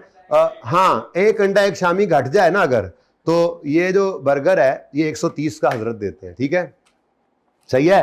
तो मैंने कहा बेटा बात ये है, मैं रोज उसके पास जाता हूँ, ठीक है, नेक आदमी है, मैं उसी से जरूर खाता हूँ, मुझे भूख ना भी लगी हो फिर भी खाता हूँ, नूरानी खाना होता है, ठीक है। तो तुम जरूर खाओ, लेकिन वहां पे ना 2 तरह के बर्गर मिलते हैं। तुम मेरा बच्चा यूं कर लो कि तुम एक अंडा एक शामी घटा दो, 170 वाला बर्गर और एक शिटिंग, सॉरी 130 230 वाला बर्गर, सॉरी नहीं 300 का था ना यार, ना करो यार, मेरी अंग्रेजी तो सारा हिसाब खराब कर दिया तुम लोगों ने। 1 मिनट, डबल अंडा शामी, अंडा प्लस शामी, रेट लिस्ट, हजरत की रेट लिस्ट है ये, मैंने खुद तैयार की है, रेट लिस्ट नहीं, रेट लिस्ट। कितनी थी ये, कितने का था? 300, शिटिंग 100 की रहनी है, ठीक है। और अगर सिंगल अंडा, वो हमने भी रखा नहीं है, अभी थोड़ा काम बढ़ेगा इंशाल्लाह, तो फिर हम अपनी दुकान भी बनाएंगे। अच्छा इसके भी साथ में पार्टनर मैं भी हूँ हजरत के साथ, पर लोगों को नहीं बताता। अंडा शामी सिंगल आइडिया मेरा ही था, ये अंडे मैं ही लेकर आता हूँ गाँव से, ये तो यहाँ का है, तो लाहौर कैसे क्या पता गाँव क्या होता है, ठीक है। वो अंडे तो पेंडू आदमी को खुद लेके आता हूँ। हाँ बर्गर यहीं से ये ले लेता है, ₹230। तो मैंने कहा नहीं बेटा नहीं, 230 लिखा तो हुआ है, नहीं सेटिंग 100 की है, ये किसने बेचने हैं? आपने बेचने, किसने बोला 130? किसने बोला? ला के दो सिंगल अंडे शामी वाला ये वाला बर्गर, हमें देसी घी बनाओ, ला दो हमें 130 का, हद हो गई। हमारा देसी अंडा ऊपर लिखा नहीं हुआ। अच्छा सुनो, अब मैंने लिख लिया ताकि कोई कंफ्यूजन ना रहे, ठीक है। अब ये रेट लिस्ट है, हजरत की रेट लिस्ट है, और भी बहुत सारी चीजें हमने आइटम्स इसमें लगाए हुए हैं, ठीक है। स्टिंग भी बीच में है, 100 रुपए की स्टिंग, ठीक है, सेटिंग 100 रुपए की आती है। अब मैंने कहा यार इदरीस तुम शिटिंग तो छोड़ोगे नहीं, ठीक है, तो यूं करो, ये वाला वहां से अंडा खा लेना शामी, एक संडे शाम ये वाला बर्गर ले लेना, क्योंकि मैं चाहता हूँ तुम कारोबार करते रहो। मेरा मशवरा था, बच्चा है मेरा है, उनका यार मेरा मशवरा है कि तुम ना 230 रुपये खर्च लो और 70 रुपये इस 400 में से, हाँ 400 में से 70 अलग रख लो और 330 खर्च लो, स्टिंग भी जरूर पी लो, बर्गर ये वाला खा लो। देखा चलें चल ठीक है, आपकी बात समझ आती है। तो फिर ये जरा मैं ये पढ़ा रहा था, इधर आओ ना, जरा इधर आओ। General inflation during year was 7%, यानी 7% अगर इन्फ्लेशन है तो फिर महंगाई यही चली तो फिर अगले साल मैं तो ये कारोबार ना कर सकूंगा, इससे कुछ छोटा कारोबार करना पड़ेगा, ठीक है, मतलब कोई भी कारोबार नहीं कर सकूंगा इस लेवल का, वो लेवल नीचे लाना पड़ेगा, ठीक है। मैं बार बार कैलकुलेटर की बात नहीं कर रहा, कैलकुलेटर की बात इसके बाद करनी है, ठीक है ना। अब फिर ये कहने लगा कि सर अच्छा फिर ये 30 रुपये में कहाँ करूं? मैंने कहा उधर आए थे, आ जाओ। मैंने कहा मुझे दे दो, नहीं मुझे ना दे दो। मैंने से कहा यार देखो तुमने इस जेब में जो रखा हुआ है, कितना रखा था 1000, इसी वाले जेब में तुम 70 और ऐड कर लो, ऊपर वाले जेब में सिर्फ 330 छोड़ो, जाओ go and kill the wave, जाओ और मौजे मार लो फिर, ठीक है। इसने कहा ठीक है, मतलब आप ये कहना चाह रहे हैं सर कि मैं एक और पीएनएल बैलेंस शीट दोबारा बनाऊं? मैंने कहा पहले घर वापस जाओ, तुमने होमवर्क नहीं सही किया, पहले अपना काम करो, अपने फाइनेंसेस को सीधा करो, फिर आकर खा लेना। हजरत इधर ही है, अभी तो आए हैं, खुद भी भूख लगी हुई थी, अपना वही खाने गए थे अंडे शामी वाला बर्गर, तो खुद ही खा के आ गए, आज सारा खुद ही खा गए हैं। आज आपके लिए फ़िलहाल कोई नहीं, अब मैं शाम को जाऊंगा अपनी शिफ्ट लगाने, तो उस वक्त फिर मैं लगाऊंगा अंडे लेकर, ठीक है। अच्छा अब कहता जी ठीक है सर, फिर मर्जी है आपकी, कोशिश करता हूँ मैं। फिर जनाब इसने एक और पीएनएल बनाया, ठीक है, वो उसने पिछली सफ़े के ऊपर ना साइड पे कर दिया था, वो कहीं फेंकना नहीं है, वो भी बस पड़ा रहे, वो भी ऐसे ही, वो भी एक कैलकुलेशन है, वो भी एक तरीका है। फिलहाल तो एक नया पीएनएल बना रहा है। अब इसके अंदर भाई सेल तो वही थी, सेल्स कितनी हुई? 1400 की सेल्स थी, ठीक है, और ख़रीदा था हमने कैलकुलेटर। अब मैं तो मेरे दोनों बच्चे ने, मैं तो दोनों कारोबारों में, मैं अगर कह देता हूँ ना हमने खरीद, मतलब मैं और इदरीस ने दोनों ने मिलकर खरीदा था, फिर इधर भी पार्टनरशिप हो जाएगी फिर, ठीक है। अच्छा 1000 रुपया और ये 400 था, ये 400 प्रॉफिट था, ठीक है। लेकिन मैंने कहा भाई रुक जा इधर, ये 400 सारा का सारा तो क्यों याशी में उड़ाने लगा है उस्ताद, थोड़ा सा यूं कर, बचत कर ले। बच्चे हैं ना, बच्चे हैं, क्या करें अब, इनके सामने जो है वो दिल करता है बंदा फिर है इनको ज़्यादा फायदा हो जाए। तो हमने क्या बात की, मैंने कहा यार ऐसा करो कि ये 400 सारे का सारा इस्तेमाल ना करो, इसमें से कितने निकाल लो। अब वो 70 निकाला कैसे था, इंपॉर्टेंट ये बात याद रखना है, वो 70 मैंने कैसे निकाला था ये इंपॉर्टेंट बात है। बहरहाल मैंने कहा यार इसमें से लेस कर लो और इन्फ्लेशन, महंगाई के लिए कुछ पैसे अलग रख लो, इन्फ्लेशन रिजर्व क्रिएट कर लो। क्या कर लो? Inflation reserve. इन्फ्लेशन रिजर्व कैसे जी? मैंने कहा यार देखो कारोबार तुम्हारे की औकात थी 1000 वाली ना, तो ये कारोबार ऐसा ही कोई और इसी लेवल का चल सके तो 1000 का 7% लगाओ, 1000 पे कैपिटल पे 7% लगाओ और 70 जो बनता है, इंपॉर्टेंट थिंग इज याद रखना किस पर 1000 लग रहा है, किस पर 7% लग रहा है, ये 1000 पर यानी कैपिटल पर। तो अब कितना यहां से निकल गया, अब ये प्रॉफिट में से निकल गया। अब जो बाकी प्रॉफिट है वो बेशक खाओ पियो मौज मारो जो मर्जी करो। कितना? अब ये कहानी कुछ ऐसे बनी कि अब इसकी बैलेंस शीट के अंदर जो इक्विटी होगी ना, इक्विटी, उसमें शेयर कैपिटल तो 1000 का ही पड़ा था, लेकिन एक रिजर्व हमने क्रिएट किया, प्रॉफिट में से पैसे अलग कर ली उधर ही, और इन्फ्लेशन रिजर्व बना लिया। वो जैसे ये निकल कर इधर रिजर्व में आ गया और ये निकल कर रिटेन अर्निंग में जाना है, वही काम हो रहा है। अब मेरा शेयर कैपिटल कितना था बच्चों? 1000, और मैंने जब इसमें 70 ऐड कर दिया इन्फ्लेशन के लिए, तो मैंने उसके ऊपर एक डिब्बा लगाया, क्योंकि मैंने इसको कैपिटल का हिस्सा बनाया है, साथ को ना कैपिटल का हिस्सा बना दिया। मतलब मैंने अपने कैपिटल को 1000 की बजाय अब कितना कर लिया है, मैंने इसकी लेफ्ट जेब में 70 डलवाया था, तो उसकी जेब में फिर क्या इकट्ठा हो गया था? 1000 पहले पड़ा था, 70 मजीद आ गए, तो जेब में कितने हो गए थे इसके? 1070। This is called capital maintenance. मतलब मैंने अपने कैपिटल को मेंटेन कर लिया जनरल इन्फ्लेशन के हिसाब से। अब जनरल इन्फ्लेशन अगले साल में जो होनी है, या इस साल जो थी, आगे भी यही कंटिन्यू करने की उम्मीद है। अब ये जनरल इन्फ्लेशन इदरीस को इफेक्ट नहीं करेगी, क्योंकि इसने अपने कैपिटल को क्या कर लिया? मेंटेन। बात समझ आई है? अब इसने 1070 अलग रख लिया, और प्रॉफिट्स में से वो प्रॉफिट जो है रिटेन्ड अर्निंग्स में आ जाएंगे कितने? 330। ठीक है, तो ये जनाब इसके पास आ गया 1400। उसके बाद एसेट साइड पर भाई जेब के अंदर तो क्या पड़ा हुआ है? अभी टोटल तो इसके बिजनेस में 1400 पूरा ही है ना बेटा। 330 इस वक्त इसकी फ्रंट वाली जेब में और 1070 लेफ्ट। तो बिजनेस के अंदर इदरीस के पास टोटल इस वक्त कितना है? 1400 ही पड़ा है। तो वही 1400 दूसरी तरफ आ रहा होता है। बैलेंस शीट है, काउंटिंग क्वेश्चन जो आपको नहीं आती, पता नहीं क्या करते रहे हो। विटामिन की, प्रोटीन की कमजोरियां सारी आपकी बचपन वाली है। काउंटिंग की बचपन के अंदर भी कमजोरियां रह जाती हैं ना कभी कभी। अच्छा लो जी, अब खुशी खुशी चलता हुआ आ रहा है, ठीक है। और हजरत को इसने फ़ोन भी कर लिया, हजरत मौजूद है? हाँ यार आ गया हूँ मैं, सर के गांव से अंडे भी पहुँच गए अब, और मैं बस ऑन कर ही रहा हूँ, काम सारा शुरू कर रहा हूँ, तो आ जाओ फटाफट। अब ये खुशी खुशी जनाब, बात तो मेरी इसने मान ली थी, सिंगल अंडे शामी वाला बर्गर खाने के लिए निकल चुका है। और रास्ते में मैं इत्तेफाक से इसको फिर मिल गया।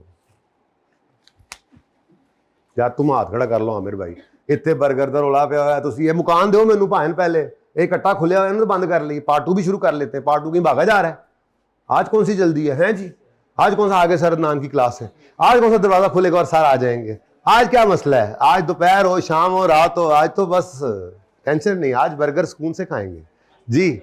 अब सुने सुने, मैं फिर रास्ते में खड़ा था, जिसको भूख लग रही है उसको मैं देता हूँ 5 मिनट, जला जाए, मैं तब तक स्लो स्लो सवाल करता हूँ। जाए खा दिया, हाथ दिया मैंने, किधर भाई इदरीस, किधर? साइकिल पे अपनी जौर होती थी, किधर सर? अब वो आपकी बात मान ली थी, ये देखे मेरे जेब में, वो मैं घर पे रखा हूँ 1070 रुपया, आज लेके ही नहीं आया। और 330 मेरे पास है, एक शटिंग और एक सिंगल अंडे शामी वाला बर्गर, ये मैं खाने जा रहा हूँ। मैंने कहा हाँ चलो ठीक है, अच्छा है। अच्छा मैंने कहा वैसे तुमने कारोबार क्या किया था? सर बताया तो था सर, कैलकुलेटर लिया था और बेचा था। ओ यार इदरीस, मुझे अभी अभी ये क्या नाम है तुम्हारा, उमर ने बताया है कि कैलकुलेटर्स जो है ना स्पेसिफिक, वो मॉडल जो तुमने खरीद के भेजा था, वो जो है ना वो अगले साल 1100 रुपए का मिलना है। वो 7% महंगा नहीं हो रहा, उस पे ना असल में टैक्स नया वो अभी आया है, ये नवा बजट आया है, उस कैलकुलेटर पे ना 10% के हिसाब से टैक्स लग गया है। और अब वो वाला कैलकुलेटर मिलेगा 1100 रुपए का। तो यार कितने का? 1100 का। तो यार ऐसा करो, शटिंग ना छोड़ो, बर्गर नहीं खाने दूंगा मैं। अच्छा शटिंग तो इसने छोड़नी नहीं है, ठीक है। तो मैंने इसको कहा कि यार देखो एक ऑप्शन और भी है, तुमने रेट लिस्ट ध्यान से नहीं देखी, उसमें सिंगल अंडे वाला, अंडा या शामी क्या चलेगा? सिर्फ अगर एक ऑप्शन हो, अंडा या शामी, शटिंग मैंने नहीं छोड़ी, देख लो, अंडा सिंगल अंडा या शामी, यानी कि कोई एक चीज भी आप ले सकते हैं, 200 रुपये भी मिलेगा। हजरत किसी को भी नहीं छोड़ते भाई, कारोबारी आदमी ये होना चाहिए। असल में मसला ये है कि कैपिटल के सिर्फ 3 ही मेंटेनेंस के कॉन्सेप्ट है, तीसरा ही आ गया है। वरना मैंने ब्रेड ही छोड़नी थी। फिर मैंने एंड पे ये भी कहना था, देखो ब्रेड भी सेहत के लिए कोई अच्छी चीज नहीं है, ये बेकरी प्रोडक्ट्स को छोड़ो, बस सब्र करो, ठीक है, जाओ जूस जूस पी लो, गन्ने दी रो पी ला जाके, ठीक है। सुनो उधर, सुनो इधर। अब ये बेचारा सर पकड़ के बैठ के इसने कहा सर जी मैं ना कल दे दो, अब मैं दोबारा घर जा रहा हूँ, मैं इसमें से 30 रुपए और निकाल के अलग करता हूँ, मैं अगली बार दूसरे रास्ते तू आवांगा, मैं नहीं इधर से आना। इसने रास्ता बदला तो कैपिटल मेंटेनेंस कॉन्सेप्ट रुके, वरना तो एक और बना लेना था हमने कोई ना कोई, ठीक है। तो जनाब अब इनके ऊपर नाम मैंने लिखने हैं, अभी सिर्फ कॉन्सेप्ट दिया आपको। तो पीएनएल का अकाउंट बनाया इसने, सर पकड़ के घर बैठा, कह रहा है यार चंगा फसिया में ना उजड़िया ना वसिया में, है जी। ते चलो खैर हूं रेट लिस्ट, जरा रेट लिस्ट नहीं मिटानी, अच्छा 1400 कॉस्ट ऑफ सेल्स, बिजनेस का नाम लिखता हूं मैं,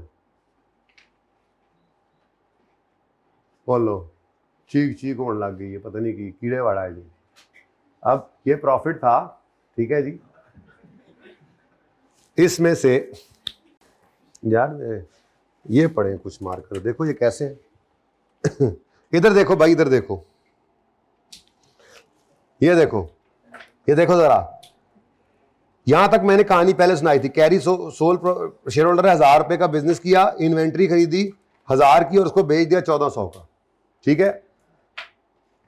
at the year and replacement cost of same item of inventory is, अगर यही बिजनेस करना चाहे तो लाल वाला चाहिए मुझे बहरहाल साथ में, अगर यही बिजनेस करना चाहे तो क्या करेगा, क्या करना पड़ेगा, 1100 रुपया इसके कैपिटल में होना चाहिए, वरना ये वाला कैलकुलेटर इसको मिलने वाला अब नहीं है। तो अब एक रिजर्व फिर बनाना पड़ा इसको, ठीक है। इस रिजर्व का कोई भी नाम रख दें आप, इसको करंट कॉस्ट रिजर्व कह देते हैं, ठीक है। करंट कॉस्ट मेरी अभी पढ़ा के आ रहा हूं, यानी अगर मुझे ये वाला कैलकुलेटर लेना पड़े अब दोबारा तो मेरे लिए कितनी कॉस्ट में करनी पड़ेगी, तो करंट कॉस्ट रिजर्व कह देते हैं। तो यहां से मैंने लेस किया करंट कॉस्ट रिजर्व। अच्छा, अब ये करंट कॉस्ट रिजर्व जो है ये इस तरह से दे दिया गया है कि 1100 रुपया नए एसेट की कॉस्ट होगी, तो मैं 1100 माइनस 1000 करके 100 निकाल लूंगा। ये ऐसे भी हो सकता था कि करंट कॉस्ट पे रखने के लिए या स्पेसिफिक टू बिजनेस जो इन्फ्लेशन रेट है वो 10% है, तब भी ऐसे ही होता, 1000 पर ही 10% लगता। पर मेरे सवाल में 10% नहीं गिवन, मेरे सवाल में यूं दे दिया, तो मैं यूं लिख लेता हूं कि 1100 माइनस 1000 कितना जी, 100, ठीक है। ये 100 मैंने यहां से अब लिखा। यही ऐसे भी दिया हो सकता था सवाल में, 10% स्पेसिफिक रेट है जो इसकी प्रोडक्ट है उसका, इन्फ्लेशन का, तो मैं कहता चलो जी 1000 का 10%। इंपॉर्टेंट थिंग इज कि इन्फ्लेशन रेट किस पर लगना है, 1000 पर, शेयर कैपिटल पर। बल्कि मैं यहां लिख ही देता हूं, जो सवाल में डेटा था उस हिसाब से तो ये 1100 माइनस 1000 से निकल आया। या इसको यूं भी कर सकते हैं आप कि 1000 रुपए पर 10% है तो 10% ही ना, ये यूं भी लिख सकते हो, ठीक है। दोनों तरह से लिख दिया मैंने। एनीवेज, किस्सा मुख्तसर, अब बचा इसके पास क्या है, 300 रुपया। अब ये 300 रुपया किसी और रास्ते से जाकर लेगा बर्गर, वरना इसको पता है बच्चे कह रहे हैं कि जिस हिसाब से आप चल रहे हैं ये सिर्फ बर्गर ही बचना है, बन डबल रोटी। एनीवेज, मैंने जो सिखाना था वो सिखा लिया, अब आप जो मर्जी कहते रहो। इक्विटी कैचअप यार वैसे हजरत की तरफ से है तुम जाके सिर्फ कैचअप मांगोगे वो तो नहीं मिलेगा ना, जाहिर है भाई जाए थोड़ा सा कैचअप डाल दे। 1000 रुपए का कैपिटल था इसका और इसने करंट कॉस्ट रिजर्व क्रिएट किया है। करंट कॉस्ट रिजर्व कितने रुपए है जी इसमें, 100 रुपए, और इसको कैपिटल में ऐड कर दिया इसने, और अब ये कैपिटल मेंटेन हो गया दोबारा। और अब जो कैपिटल मेंटेनेंस, इसी को तो मैं कह रहा था, इसका इस कॉन्सेप्ट का नाम क्या है, कैपिटल मेंटेनेंस। मतलब कैपिटल को रिपेयर वगैरह करा के रखना, कैपिटल की रिपेयरिंग वगैरह। कैपिटल मेंटेनेंस का मतलब क्या है, कैपिटल को रिपेयर कराना, रिपेयर मेंटेनेंस। मेंटेनेंस का मतलब है कैपिटल को मेंटेन करके रखना कि वो आपके इन्फ्लेशन को कवर अप कर सके, ठीक है। तो कैपिटल मेंटेनेंस हमने दोबारा की, और अब की बार हमने अपने कैपिटल को मेंटेन किया है यूं कि ये करंट कॉस्ट यानी कि हमारे इस करंट बिजनेस को भी जो है वो लेकर चल रहा है साथ, ठीक है। तो फिर बाकी रिटेन्ड अर्निंग्स में पड़ा है कितना? अब इसके फ्रंट वाले जेब में कितना रह गया? 300, ठीक है। और अब आज ये इस तरफ से नहीं आएगा, कंफर्म। इसको पता है, कह रहा है हाँ यार सर मेरे खैर खा तो ज़रूर है, लेकिन इतने खैर खा है कि अब मैं भूखा ही मरूंगा, मुझे लगता है, रहन दो यार, नहीं करना मैं कारोबार, वो रोटी भी ना खामा मैं। तो ये अब दूसरी तरफ से जाएगा, कनाल रोड से बर्गर खाने जाएगा, बेशरम आदमी। वहाँ पे आजकल पुलिस वाले खड़े होंगे, कहेंगे तू साइकिल से भी लाइसेंस बनवा चल, इसका चलान हो जाएगा। और ये बर्गर, हेलमेट नहीं पहना हुआ, तो बर्गर तो इसका फिर गया। तो ये कहेगा यार उस्ताद दी मन लेंदा, शायद स्टिंग ते बच ही जाती, हुण ते मेरा 300 का चलान ही हो गया। तो आज फिर भूखा ही रहना पड़ेगा, 300 का चलान हो जाए तो, है जी। जेब में निकला 300, वरना उनका बस चलता तो वो पता नहीं, बस 300 रुपये का उन्होंने चलान कर दिया, ठीक है, इसका इसके पास से जो निकला था। लो भाई छोड़ो भाई, छोड़ो भाई, छोड़ो भाई, छोड़ो भाई, इसके चलान को छोड़ो, इसको छोड़ो। मुझे बताओ कॉन्सेप्ट समझ में आया?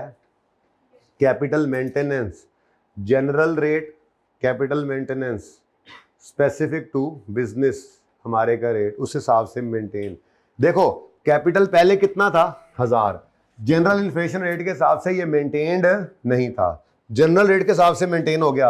अब कैपिटल, मैंने इसको कैपिटल के डब्बे में रखा है, जान के टेंडर अलग लिखी है, इसको एक डब्बे में डाला है, ये कैपिटल का डब्बा है।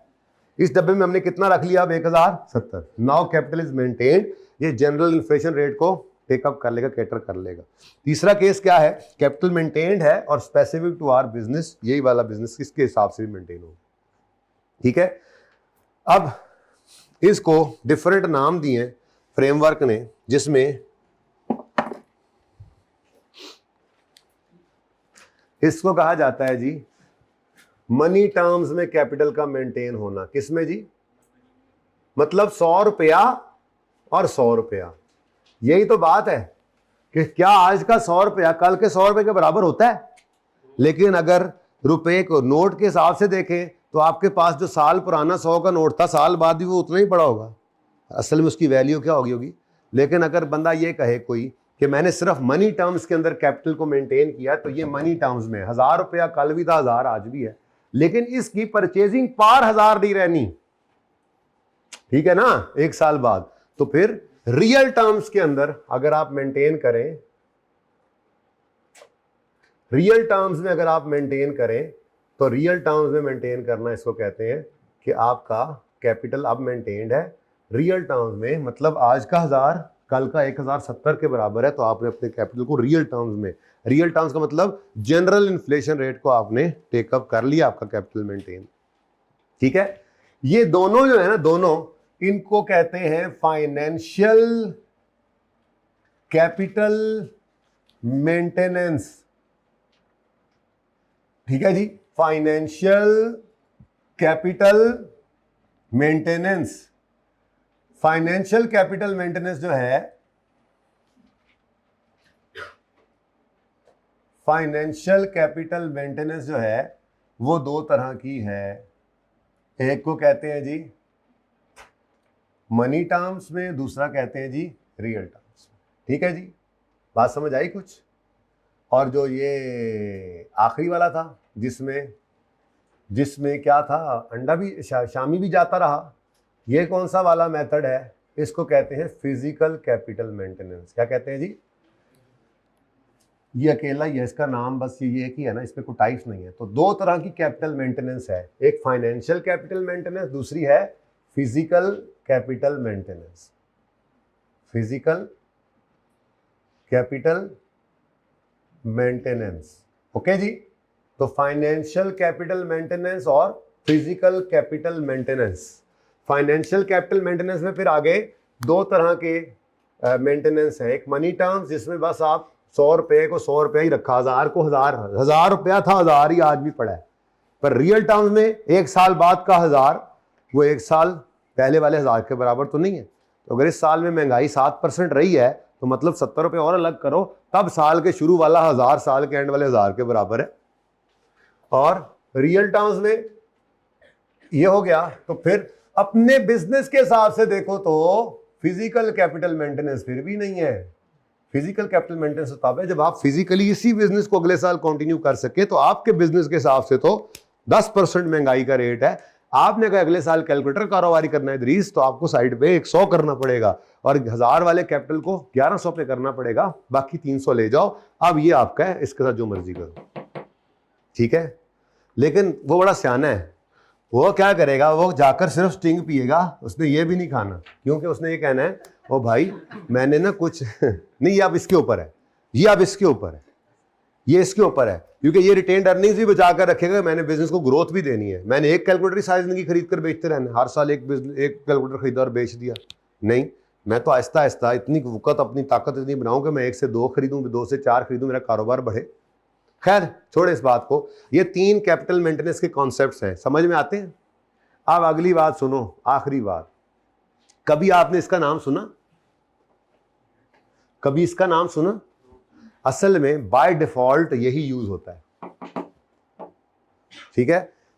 मनी टर्म्स के अंदर ही फाइनेंशियल कैपिटल मेंटेनेंस होती है, और सिर्फ मनी टर्म्स नहीं होती है। अब आपके जहनों में आएगा मतलब हम नहीं इन्फ्लेशन वगैरह को मद्देनजर रखते, हम नहीं बिजनेस में ग्रोथ चाह रहे होते, तो भाई उसका जवाब ये है कि आपने कभी ये सुना कि जितनी रिटेन्ड अर्निंग्स थी सारी बांट दी गई? नहीं, कभी ये जीरो नहीं होती। बिजनेस चलते मनी टर्म्स वाली फाइनेंशियल कैपिटल मेंटेनेंस पे है, लेकिन उसमें करते एहतियात किसमें है, रिटेन्ड अर्निंग्स सारी नहीं डिस्ट्रीब्यूट करते, वहां से थोड़ा सा कवर लेकर चलते हैं। अगर 400 आया है ना, तो ये सिर्फ 100 खर्च करेगा स्टिंग पे, जैसे मैंने कहा 300 साइड पे रखेगा, ठीक है। फिर अगले साल मजीद 2 कैलकुलेटर जरा सस्ते वाले खरीद लेगा 750 के, और प्रॉफिट आएगा, करते करते यहां तक के इसकी रिटेन्ड अर्निंग्स फूलती जो है वो 10,000 पे पहुंच जाएंगी। कैपिटल तो इसने 1000 लगाया था, ये इसके बिजनेस की ग्रोथ है, इसमें कुछ ये निकालेगा। तो कंपनीज फिजिकल कैपिटल मेंटेनेंस की तरफ नहीं आती, इवन रियल टर्म्स में भी कोई इन्फ्लेशन रिजर्व क्रिएट नहीं करती, बल्कि कंपनीज जो है नॉर्मली बिजनेसेस क्या करते हैं, नॉर्मली वो मनी टर्म्स के अंदर ही मेंटेन करते हैं अपने कैपिटल को, लेकिन उसको कवर कहां से देते हैं, रिटेन्ड अर्निंग्स को, मतलब अर्निंग्स को रिटेन्ड रख के, सारी अर्निंग्स डिस्ट्रीब्यूट नहीं करते। रिटेन्ड अर्निंग्स का मतलब ही क्या है, अर्निंग्स जो अभी बांटी नहीं है। ओके, समझ आई है? ये 3 कॉन्सेप्ट्स हैं, ये टॉपिक खत्म। आओ चलो आपको बताऊं और क्या रीड ऑनली है। नहीं बेटा, उसने बिजनेस बढ़ाना है, सेटिंग पे बात आ गई है। अब थोड़ी देर और गुजारो, सादा पानी पी के वापस जाएगा इंशाल्लाह। पार्ट 2 शुरू करें।